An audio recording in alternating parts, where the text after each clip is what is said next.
Buenos días, licenciado y compañeros. Somos el grupo número 3 del curso Gestión de Riesgos 1 y tenemos el gusto de presentarles el tema Acuerdos de Basilea y Basilea 1, 2 y 3. Los acuerdos de Basilea son unos acuerdos que se toman a nivel internacional, cuyo principal objetivo es garantizar la estabilidad del sistema bancario internacional, precisamente en unos momentos en los que la globalización nos hace que la crisis financiera en un país pueda afectar a los demás países. Algunos mercados financieros están muy integrados y que precisamente esa integración hace que el mal funcionamiento en un país pues afecte a los demás, con lo cual es necesario que todos los países se rijan por las mismas normas, de tal forma que no haya ningún país que se pueda favorecer de la normativa y que sin embargo cuando luego, por ejemplo, asumiendo un mayor riesgo que le permita obtener el mayor beneficio, pues luego ese país, el sistema bancario le funciona mal, que eso no afecte a los demás países. Realmente toda la normativa está relacionada con el binomio rentabilidad-riesgo, puesto que cuando mayor riesgo se asume, se espera obtener un beneficio mayor. Entonces muchos bancos pueden estar dispuestos a asumir mucho riesgo para obtener mucho beneficio. Pero ¿qué ocurre cuando en la inversión arriesgada va mal? Entonces pierden mucho dinero. Y si se pierde mucho dinero, pues eso afecta a la estabilidad del banco, en sí a la estabilidad de la gente que ha prestado dinero al banco y a todos los clientes que tenga el banco, con lo cual puede afectar a todo el sistema bancario financiero, porque ha asumido un riesgo mayor del que le tocaba. Entonces esta normativa está destinada a controlar el riesgo que asumen los bancos y a exigirles una serie de garantías, ya que si se quiere asumir más riesgo, pues se tiene que tener más capital, se tiene que tener más dinero para obtener un fondo con el cual cuando se tengan pérdidas, pues se puedan absorber esas pérdidas con el fondo que se ha hecho y no tener que perder el dinero que han depositado los clientes o los inversores. Precisamente todo este tema de Basilea comenzó en el año 1974, cuando una quiebra de un banco muy importante que ocasionó una serie de problemas a nivel internacional. Entonces se creó en el año 1975 en la primera reunión del Comité de Regulación Bancaria. Y como hemos visto, el objetivo es crear unos estándares de supervisión bancaria. Es interesante mencionar que no tienen ningún poder formal. Son los países luego los que aceptan esa normativa, pero de facto todos los países acatan, tarde o temprano, transponen a su derecho interno las normas que van diciendo en el comité. A principios de los años 1980 hubo otra vez problemas con el deterioro del ratio de capital. El capital se mide de diversas maneras, pero es el fondo que tienen los bancos para absorber las pérdidas. Entonces se vio que había una necesidad de coordinar cómo se cuantificaban en los requerimientos de capital, mínimo cuánto de enorme tenía que ser ese fondo, y se publicó un borrador. También es importante mencionar que el Comité de Basilea le gusta que se participe. Entonces publica los borradores y son muchísimas las entidades financieras que aportan su visión del tema. Claro, siempre desde su punto de vista, y muchas veces suelen hacer presión para que ese fondo o sea más pequeño, porque es lo que les interesa para tener que asumir más riesgo y además de esa manera obtener mayor beneficio, que siempre es la lucha entre mayor riesgo y mayores posibilidades de beneficio. Entonces, el primer acuerdo de Basilea fue en el año 1988, que fija para todas las entidades un ratio del 8% y se limita solamente el control de riesgo de crédito. Los bancos asumen distintos riesgos, pero en este caso se fija solamente sobre el riesgo de crédito. Y bueno, luego ese acuerdo original pues se modificó en repetidas ocasiones. En el año 1996 se introduce un nuevo acuerdo en el que sí se trata el riesgo de mercado y bueno, se incorporan requisitos de capital por el riesgo que asumen los bancos en posiciones abiertas en divisas, en activos negociables, en renta fija, variable y en opciones, que vemos que es un tema diferente al riesgo de crédito. El riesgo de crédito hace referencia a que me devuelvan el dinero que he prestado, y el riesgo de mercado hace referencia a que los activos que tengo yo, pues por ejemplo las acciones de empresas que comparto, pues de pronto valgan menos, con lo cual yo tendré una pérdida, y se fija una serie de requisitos, una metodología para calcular el capital, que en este caso ya no es el fijo del 8%. Habla del método del estándar, es igual para todos, y luego modelos internos que genera el propio banco, basados en el valor del riesgo. Luego, en el año 2005, se modificó este acuerdo y se integró el nuevo Basilea II. Licenciado, buenos días, compañeros. Continuando con nuestra exposición sobre los acuerdos de Basilea, vemos en este momento Basilea II, una herramienta y 3 pilares para un reto. La naturaleza y el alcance de los riesgos han cambiado en los últimos años. Ahora son complejos, interconectados y globales. Anteriormente resultaba difícil imaginar que las grandes entidades financieras y no financieras podrían llegar a la quiebra. Eran demasiado grandes para ser destruidas por la aleatoriedad causal de acontecimientos. Sin embargo, solo hay que fijarse en las empresas como Baring, BCCI y Enron. Estos acontecimientos que han provocado la declive de esas organizaciones se han documentado bien y se han aprendido grandes lecciones. La estandarización de las normas para la gestión de riesgo corporativo se generalizó a partir de los escándalos empresariales como el de Enron. El Acuerdo de Basilea II surge para evitar estas quiebras, alinear los riesgos bancarios y su gestión a los requerimientos de capital y mejorar así la seguridad en el sistema financiero. La tecnología puede ayudar mucho en este desafío financiero. La implementación de Basilea II presenta un auténtico reto tanto para entidades financieras como para reguladores y cuenta con el acuerdo. ¿Y qué son los acuerdos de Basilea II? No es más que un conjunto de normas que está dirigido a fomentar la mejora en gestión de los riesgos en las entidades de crédito, fomentar la estabilidad del sistema financiero a nivel internacional, adecuar el nivel de recursos propios de las entidades de crédito acorde con el riesgo asumido, reforzar la regulación bancaria, gestión de riesgos, transparencia, contabilidad, auditoría, mejorar la supervisión de la banca fronterizada y prevenir la utilización del sistema financiero internacional con fines ilegales.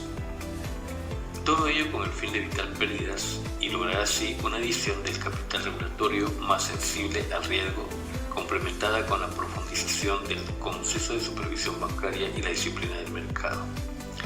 El alcance de estos acuerdos es alinear los riesgos bancarios y su gestión a los requerimientos de capital para mejorar la seguridad del sistema financiero, poniendo mayor énfasis en los controles internos de los bancos, gestión de datos, modelos y procesos de gestión de riesgos, procesos de revisión regulatoria y la disciplina del mercado. Este conjunto de normas está basado en 3 pilares, los cuales constituyen la estructura de este acuerdo. El pilar 1, que se refiere a los requerimientos mínimos de capital, nos habla sobre los métodos de cálculo. En el nuevo acuerdo, la definición de capital no varía y el objetivo es que tampoco lo haga el porcentaje de capital mínimo a mantener siempre el 8%. Los métodos de cálculo para el riesgo de crédito son un método estándar basado en rating externos. Esta medición de riesgo de crédito de un modo estándar se hace a partir de evaluaciones externas del crédito, es decir, todas las instituciones bancarias podrán utilizar las evaluaciones realizadas por ECA, y ECA es la institución externa de evaluación de crédito, reconocidos por los supervisores nacionales. Número 2, método IRB, basado en rating internos.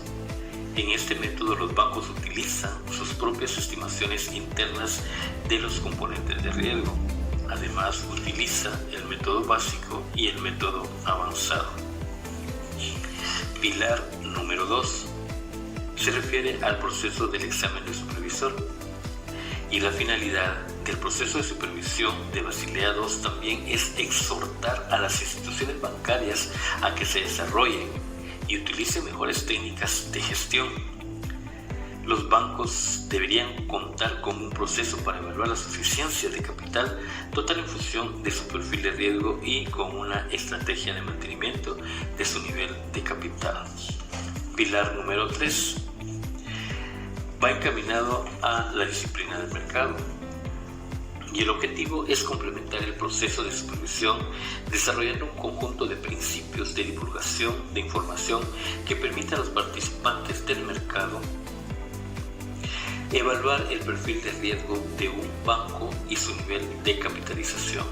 Este pilar se aplica a nivel consolidado del grupo y no es obligatorio divulgar información sobre bancos individuales que consoliden, excepto la exigencia e integración del capital mínimo a cada entidad.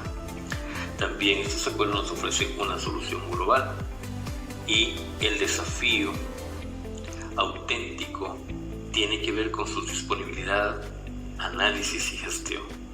También nos ofrecen las soluciones integrales. Una de ellas es cumplir con los requerimientos de Basilea. Número 2, cargar, extraer, transformar y validar datos. Número 3, crear scorecards, estimar y validar parámetros de riesgos. Número 4, estimar el capital regulatorio, simular, generar escenarios, hacer stress testing, optimizar colaterales, estimar riesgos de mercado, etc. Y por último, compartir informes a lo largo de la organización a través de un web portal. Después de conocer el acuerdo de Basilea I y II, ahora veamos Basilea III, ajuste necesario tras crisis financiera. ¿Qué es el acuerdo de Basilea III? Es un estándar regulatorio global sobre la adecuación del capital de los bancos, las pruebas de estrés y el riesgo de liquidez de mercado acordadas por los miembros del Comité de Supervisión Bancaria de Basilea en 2010 y está previsto a ser introducido desde el 2013 hasta el 2018. ¿Y por qué se desarrolló este acuerdo? La tercera entrega de los acuerdos de Basilea fue desarrollado en respuesta a las deficiencias en la regularización financiera relevada por la crisis financiera de finales de la década de los 2000. Basilea III refuerza los requisitos del capital bancario e introduce nuevos requisitos regulatorios de liquidez bancaria y apalancamiento bancario.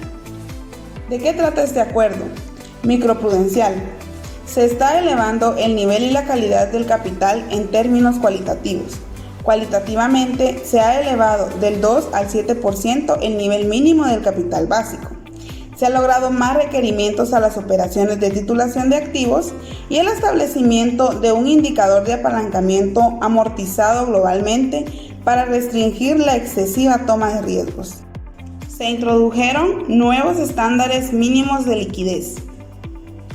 Coeficiente de cobertura de liquidez. Suficientes activos líquidos de alta calidad para soportar un escenario de estrés financiero establecido por los reguladores. Coeficiente de financiación estable neto. Indicador estructural de liquidez a largo plazo diseñado para paliar desajustes de liquidez. Cubre la totalidad del balance e incentiva a los bancos al uso de fuentes de financiación estable. Macroprudencial. Basilea III representa un punto de inflexión en el diseño de la regularización financiera. Las medidas de carácter predominantemente microeconómico se han complementado con un enfoque macroprudencial.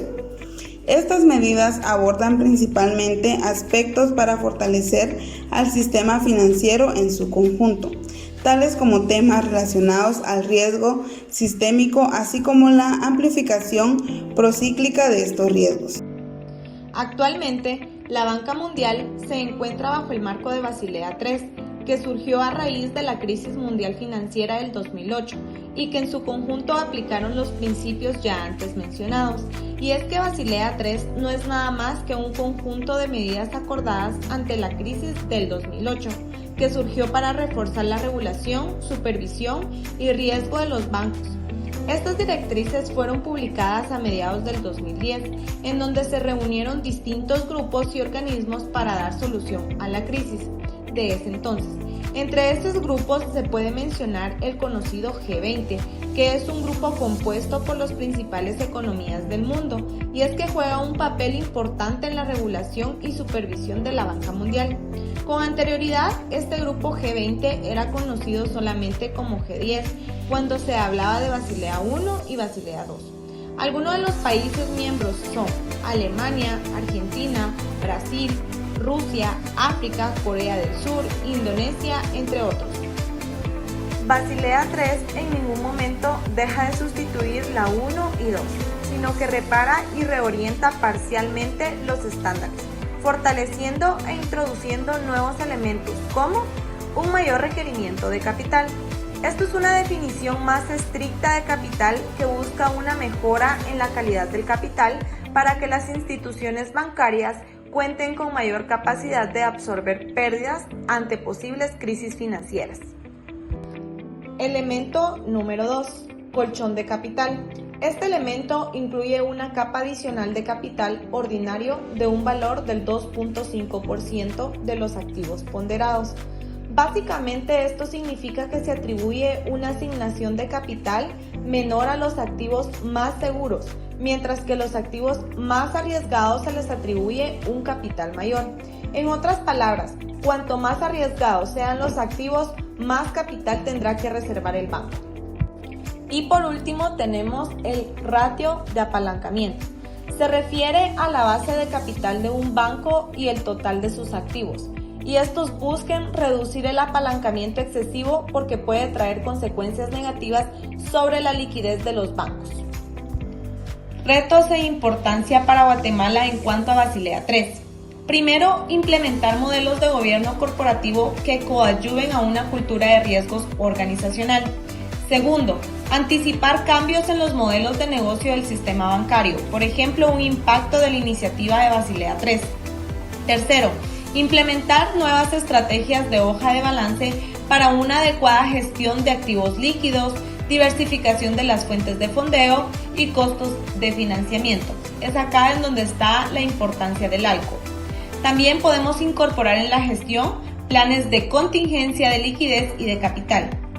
Generar las capacidades internas para pronosticar el ciclo financiero y la realización de stress testing y realizar una planeación de capital integral y un proceso de optimización del mismo, como por ejemplo una estructura y generación orgánica de capital, asignar los recursos financieros por riesgo y línea de negocios en la búsqueda de optimizar el portafolio en función del apetito por riesgo, herramientas de mitigación de riesgos y un modelo de eficiencia.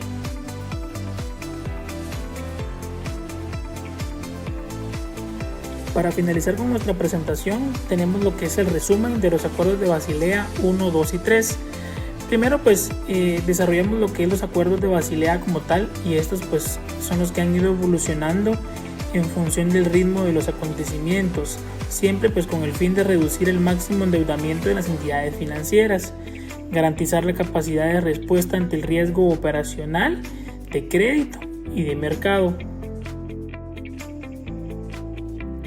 El acuerdo de Basilea número 1, se firmó en el año 1988, en el cual se establecieron los principios básicos en los que debía fundamentarse cualquier actividad bancaria. Esto como el capital regulatorio, los requisitos de permanencia, la capacidad de absorción de pérdidas y de protección ante las quiebras. Este capital debía ser suficiente frente a los riesgos de crédito, de mercado y de tipo de cambio. Este acuerdo establecía que el capital mínimo de la entidad bancaria debía ser del 8% del total de los activos de riesgo, de crédito, de mercado y de tipo de cambio sumados. El acuerdo de Basilea número 2 fue aprobado en el año 2004. En España no se logró aplicar hasta en el 2008. En este se desarrollaban de manera más extensa el cálculo de los activos ponderados por riesgo, y esto le permitía a las entidades bancarias aplicar calificaciones de riesgo basadas en sus modelos internos, siempre que estuvieran previamente aprobados por el supervisor. Este acuerdo incorporaba, por tanto, nuevas tendencias en la medición y el seguimiento de las distintas clases de riesgo. Se hizo énfasis en las metodologías internas, revisión de la supervisión y disciplina de mercado. El acuerdo de Basilea número 3 fue aprobado en diciembre del año 2010. Pues intentó adaptarse a la magnitud de la crisis económica en ese entonces, atendiendo a la gran exposición de la gran parte de los bancos de todo el mundo ante los activos tóxicos en los balances de los bancos y en los derivados que circulaban en el mercado. El temor al efecto dominó que pudiera causar la insolvencia de los bancos hizo que se establecieran nuevas recomendaciones, tales como el endurecimiento en los criterios al aumento del capital, las modificaciones de los criterios del cálculo de los riesgos para disminuir un nivel en exposición real, la constitución de colchones de capital durante buenos tiempos que permitan hacer frente al cambio del ciclo económico y la introducción de un nuevo ratio de apalancamiento como medida complementaria al ratio de solvencia. Por último, hablaremos un poco acerca de las principales diferencias entre los diferentes acuerdos de Basilea. Para el acuerdo de Basilea número 1 nos indica de que los países que conformaban la OCDE recibían tratos especiales. También nos indica de que se estructuraba por medio de un pilar y en este caso pues contenía variaciones de riesgo. Para el acuerdo de Basilea número 2 se menciona de que no existe un trato preferencial a países que conformaban la OCDE. Este acuerdo también nos indica de que se establecía mediante 3 pilares y también que incorporaba la medición del riesgo operacional. Para el principio de Basilea número 3 nos indica de que se empezó a implementar reservas ante una crisis de liquidez. Gracias por tu atención. Recuerda que tomar las decisiones correctas es más fácil cuando conoces tus riesgos.